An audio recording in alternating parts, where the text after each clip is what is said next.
Question number 8.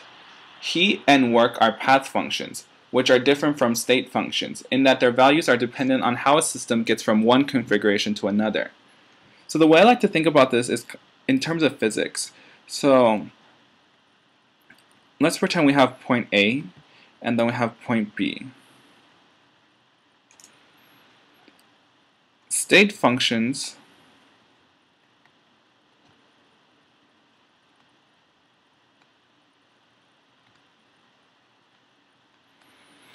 only depend on the final and the initial states.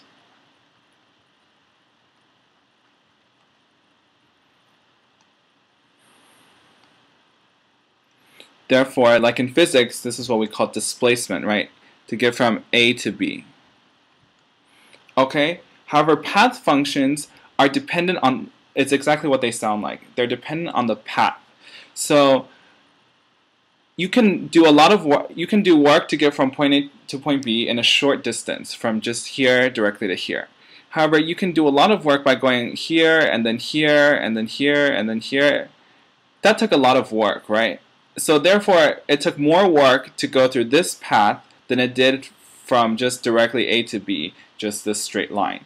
Therefore, you can see that work, the amount of work on heat, which is exactly the same idea, it depends on what path you take. However, state functions, they only depend on the final and initial states. So it's just a delta, it's just delta, final minus initial.